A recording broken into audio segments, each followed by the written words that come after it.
I know him for about 2 or 3 years. He's been in our community for 2 or 3 years. And he's an interesting guy because he has failed tremendously, and he has learned tremendously of his failures on his different kind of businesses. But those failures actually have been the fact that they have also helped him become very successful in many other ventures that he has created. In many circumstances, I have got him as a student, and now I consider him also a peer. And it's my absolute pleasure to welcome my friend Amir Anzur. Thank you.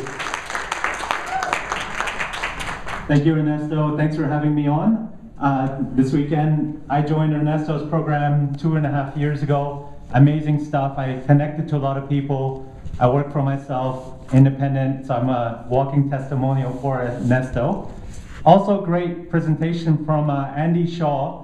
If you do check out bugfreemind.com, you can download a lot of great content that he had on the mindset. And I can tell you, and you'll see through a lot of my presentation as well, mindset is key to everything you're doing as an entrepreneur, because you are working for yourself and you're gonna have doubts and all that stuff. So go to bugfreemind.com, download a few of his videos and books, and he's got books that you can flick through here. I think he's out of the room at the moment. Oh yeah, the books are there. So, okay, so the next 20 minutes, I'm gonna be talking about some of the mistakes I've made and lessons I've learned over the last 12 years of being an entrepreneur, right? So I started my first internet.com business in 1999. I spent $100,000 on my own credit cards. I crashed and burnt, and it took me 3 years to pay off that debt, right? So over time, I've won the European Prize for Innovation in 2005 for an innovation I came up with. I've worked with a company like Google has paid me $10,000 for 2 days of my time. I've worked with Amazon.com. I've worked with Xbox has been a client, Samsung, etc., right? So I'm a top graduate in my University of Manchester in computer science, right? So it's I'm a geek. So although a lot of the stuff I talk about is not technical, because it's also what I realize is, you know, the internet, we were too focused on the technology. It's all the other stuff around building a business which is so important for us, right? So the first lesson I learned is begin with the end in mind, right? So what you can do is draw out what's called a career window. Where you are today is A, and where you want to be, ultimately this thing, that huge, big, hairy goal that you have is D. Now, oftentimes, you know, for us to get from A to D is not so easy, right? So we think how it seems impossible, but what we build is stepping stones. We go from A to B, B to C, and then C to D, right? So you're building up towards your dream. So I'll give you an example. My career window, when I was a student in University of Manchester in the UK, I wanted to be an entrepreneur, but I didn't feel I had the business experience to do that. So I joined a consulting company, Accenture, where I started working for multiple clients like Microsoft, Oracle, Sky, and learned about big businesses. And then in 2003, this was actually my second business. My first one failed really badly. It took me 3 years to pay off that debt. And then this is my second business, which then I ran for 4 years, right? So I had a career window. My second career window was that after I had my business and everything was working fine and I was making money based in London, I was actually, didn't have any meaning in my life. I was like, why am I not so happy doing what I'm doing now, right? I thought that leaving a job, working for myself was what was gonna get me the independence and the happiness and fulfillment, but I didn't find that. So I was based in London, running a mobile company, Textful. I sold that off, did an MBA. I decided that I wanted to do something good with my life, and I was in education. I'm originally from Pakistan, you know, part of the world that's not doing well brand-wise and education-wise. And instead of going straight from London to a country like Pakistan, trying to do something in education where I had no real experience, I then joined the Knowledge and Human Development Authority for the government of Dubai, looking after all the education, universities, schools, K to 12, from young child to adult. Then I worked for the Abu Dhabi Education Council. So again, now I'm getting expertise in an industry that I want to move into, while I'm getting paid for it, right? So this is what you guys can do as well. If you want to be internet entrepreneurs, maybe you go into your company while you still have a day job and you have a steady cash flow. You work for the internet side of the company, you volunteer for those projects, you move your career in that direction to ultimately become for your goal. For instance, I ended up coming up with a brand, Webpreneur Academy, an education brand. I didn't know 5 years ago when I started on this journey it was going to be called Webpreneur and this is what I was going to do, but I knew I had a vague idea that this is what I was going to be doing, right? So you yourself can also define your career window, and it's a really useful tool. Begin with the end in mind, because as I said, when I achieved my business, and I was like, now what, right? If you have that end goal, have that. Win the right game, right? So you, on the internet, in this economy, you can pretty much go into any business you want. I have over 300 domain names that I bought and started doing experiments in loads of businesses. And what I started doing is defining it, and this is something I took a little bit from Jim Collins, Good to Great, is it defined an axis, right? Passion at on the y-axis. Who remembers math? Yeah, okay, Y. And the x-axis, best in the world, right?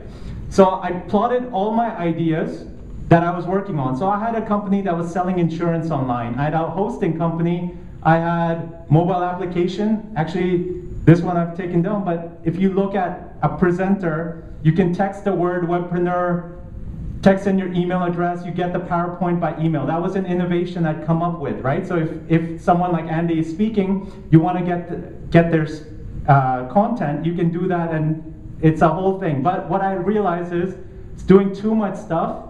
I then made the size of the circle as big as I thought the market was, right? So your idea might not be perfect, right? So your idea in that industry, you will have to experiment and innovate, but at least figure out passion, where you can be best in the world, right? Computer science, I was top graduate in my universities and all that stuff. European Prize for Innovation.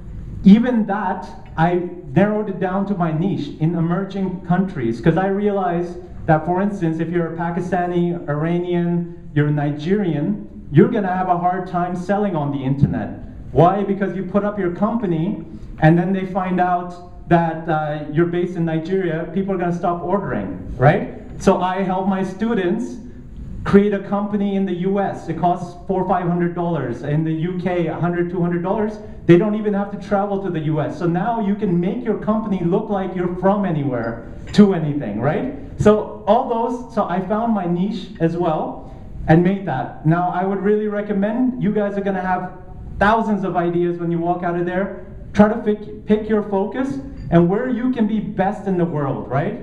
And plot that. That's gonna help you figure out this stuff. The third lesson I learned was about worry. I mean, as I said, for 10 years, I've been going on 12 years now, that's why I'm doing 12 lessons. 12 years I've been going on entrepreneurship journey, and you have what's the emotional roller coaster of an entrepreneur, right? So you start, you walk out of this weekend, and you're like, yes, I'm gonna do it, everything, I got my move, it's gonna go great, and then your host crashes, or I don't know, you have trouble meeting your bills, and you start worrying. And as we heard, great presentation from Andy, this worry, it's all mindset stuff. And I know I could have saved myself many years of enjoying what I was doing by getting rid of this thing, right? And we're programmed from our parents, from people that you're gonna ask for advice, they're not entrepreneurs, they're employees, right? So they're gonna say, oh, you know, should you really leave that high-paying job to start your thing. I don't know, man, you know? So you're gonna have that stuff. Fourth thing is around systems. Make sure you're building your business and having systems. So as I built, I'm a creative guy rather than a procedural guy. So even to invoice a client, I always had to do something from scratch and look in my system. It was a little bit messy, right? But what you can do is build systems. So great book is The E-Myth by Michael Gerber. And what he's talking about in essence is Ray Kroc, the guy who founded McDonald's, he didn't flip hamburgers. He worked on the systems and processes so that hamburgers could be made and billions of hamburgers were made, right? So right now, as I start off Webpreneur Academy, I don't focus on just teaching. I'm thinking the whole way, how can I scale this whole business so that I can impact millions of people? Fifth lesson I can give you is that there's no barrier to advice, right? So just because I'm standing up here, don't listen to me, right? You're gonna have your parents give you advice, your brothers, your sisters, anyone and everyone will give you advice when you're starting your business. But you know inside what are the right decisions, because you should be reading more about your industry, attending events like this or whatever it is, educational seminars, and take all that and make your own output, right? Because oftentimes I ask for advice from employees and it wasn't the right thing for my business, and I could see why they were recommending it, but it wasn't the right, and I just took it because I was too embarrassed to say no, right? So advice, make sure you filter it. The sixth thing is, business is actually quite simple. I'm going to show you the simple formula for creating wealth. So this is all you need to remember as you walk out, is 4 elements.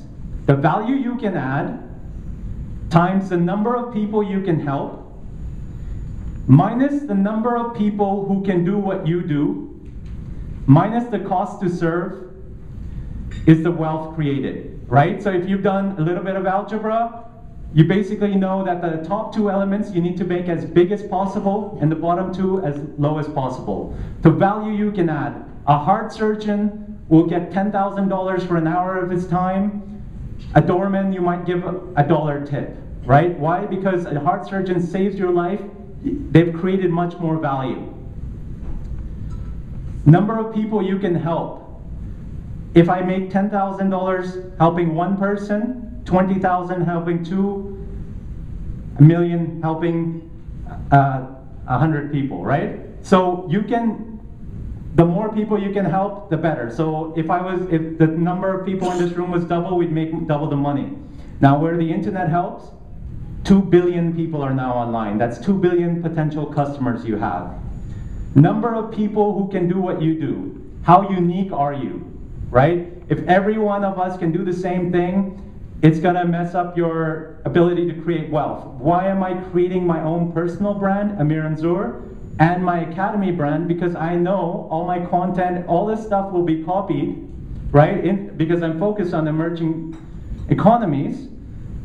But what can I do is I can create a brand where there will always be a number of people that want the original, right? The Nike is a brand, you can't copy it. So that's what you gotta work on, is being unique as well. If you're the best in the world in your niche. Cost to serve, use services like Odesk, find people in a different part of the world that you can hire cheaply, right? Fiverr.com, I use a lot of these services to hire people rather than paying for their work visas, shipping them out there and then finding out they didn't work. You can hire someone online, they're working from home, $300 to $500, and you'll get really brainy people across the world. Pick your clients. Another thing is, you're gonna want to enjoy what you're doing, right? So your clients become your friends and your friends become your clients, and it's gonna be a mixture of that, right? So if your clients are stressed out people, you're gonna become stressed out, right? If your clients are happy, ambitious people that want to change the world, guess what? Although they're paying you, you're also going to be learning and going for that. So pick clients that you want to hang out with, you know, smart people, and also know the limits. So for instance, I know I can go into a big company like a Google or a Microsoft and charge them thousands of dollars for my time. $3,000 a day was what I was charging Microsoft. But when I work with a small business owner, I know even taking out $400 or $500 is painful for them. So then, but I enjoy that part. That's why I build the scalability into a business, because a small business, you're not going to be able to make a lot from that client if you're doing a consulting or time-based product, right? Number 8 is authority and fame. So you got to build up your authority. I've been for many years attending these events, and I'm in the audience. Guess what? Now, just by standing on the stage, I become an authority. I knew just as much or as little as I did before, but it's that building that authority, right? So people, even my friends, when they see me, they take a lot of my time. This is the downside of social media, is a lot of people will just call you and say, hey, I have this website. Can you help me out? Oh, I have this problem, this, that. I was just becoming a support guy, right? Because everyone's a friend. I have a couple of thousand friends on Facebook, etc. But when I become the authority, like this article, Rise of the Webpreneur in Gulf News, I have people that call me that are respecting my time, right? So because now all of a sudden they don't know me as that nice, chummy friend that's really approachable, and then they say, I'll pay you for your time, right? So this is what you can do, is also build authority. I have a book coming out in the new year, which will be in all the bookstores. So I'm building, what is that doing? It's taking a lot of my content, now I'm a published author. Like Andy Shaw, what he has in a book builds authority, right? Now you're like, it's the same guy, but you're gonna dominate your niche, right? In your niches, figure out the book to write. Not an ebook. Go to createspace.com or lulu.com, and you can upload your PDF or your Word document, and it turns it into a book. Now you have a physical print-on-demand book available on Amazon.com, right?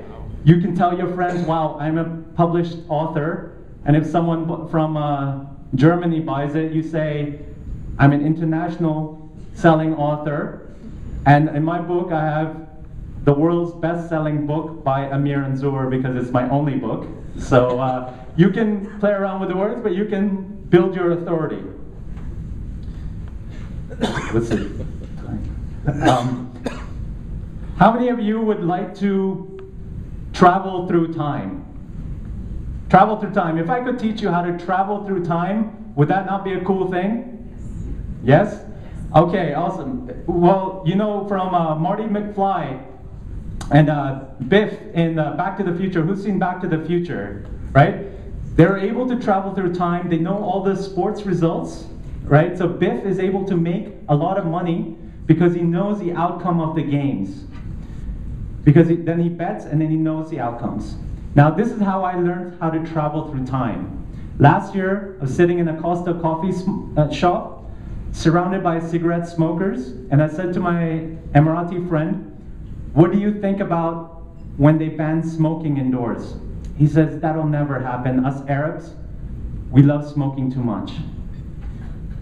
In 1999, I was based in Dublin, Ireland, in a crowded restaurant, everyone's smoking. Said to my Irish friend, what do you think about when they ban smoking indoors? He says, that'll never happen. The Irish, we love smoking too much. By 2004, the smoking ban indoors came into Ireland. It's come into London, it's come to Paris, it's come now to Dubai. You cannot go to a Costa coffee shop. And in 2012, it'll come to Abu Dhabi. The smoking ban actually started in California in 1989 in Beverly Hills. And then a decade or so later, started spreading to the rest of the world.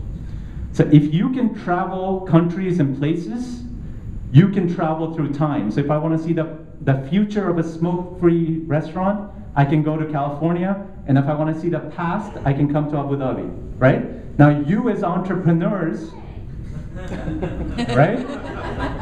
So you as entrepreneurs can take advantage of that. For instance, when the smoking ban happened in London, the Irish had it first, and when they stopped smoking in bars, the carpets used to stink, right? But now the Irish that had already gone through the smoking ban know that there's going to be a problem in bars stinking because of the body odor and the carpet smell, and the cigarette smell is not camouflaging it.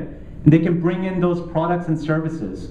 So you guys know, what do? I have a hosting software, I have a shopping cart software. I build a software that I know already works in the States, and focus on emerging countries, right? And because the Americans aren't going to come and market to a niche like Pakistan, 180 million people, by the way, niche, right? That's enough to make me a few dollars, right? So you can also do that for your countries, whether it be Syria, Libya, Afghanistan. These are niches that the world of the Americans who are dominating online aren't going to necessarily travel. You guys that are globetrotters are traveling. 10th is pick the right friends, right? So this is the key advice. I can tell you the average of your incomes. This is the 5 people you hang out with most. Average their income plus or minus 20%. All your friends earn $100,000, you make between 80 and 120. If all your friends' waistlines are about 34 inches, you'll be between 32 and 36, right? We become like our friends. If you hang out with smokers, you smoke, right? 11th, simplicity. Learn to simplify your business, because I was getting so into the technical parts of it, I complicated stuff. Always, that's why I have that simple wealth formula. I look at, am I creating more value for my customers? Can I help more people? How do I scale this thing? So that's what you need to do. For instance, with Webpreneur Academy, I had my own goals, personal goals, to help 1 million millionaires, create 1 million millionaires. How do I do that? These people are not going to go online and all do that. Now, we're providing curriculum to a lot of the schools in Dubai, right? Because it teaches about the business, and so I can scale that. The final goal is that the final learning from my 12 years of entrepreneurship is that it's little changes that make the big difference, right? So if you draw 2 parallel lines, they end up someplace in the future.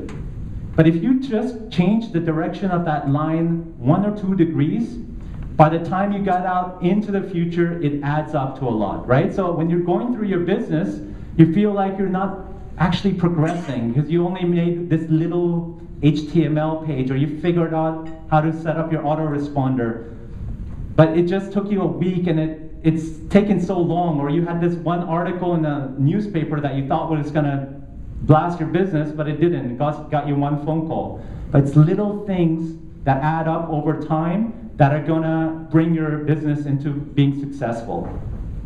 I'm going to be speaking tomorrow as well, so I know you guys are sad that I'm going to be off the stage, but essentially this is a great weekend for you guys to really use it. It's what you believe and what you know that you'll take out of this, take out of it. I'm around. You can ask me all the other technical questions about your business, and thanks again for your time. Thank you. Amir, brilliant, brilliant. I've known Amir like Ernesto has. Do you want to come on? No. Are you sure? I've known Amir like Ernesto has for what, 2 or 3 years, something like that? Yeah. And he's always astounded me because he's actually one of the smartest minds I've ever met. Every time that I've got an idea about something, Amir has checked it out. Not because I've said it, but he's always checking for new business models, experiences of who's done it before, whether it works or it doesn't work or not. If you wanted somebody to coach you or somebody to talk to, always run it by Amir. Guy's a genius. Round of applause. Always stunning. One thing I've noticed, by the way, a few people are taking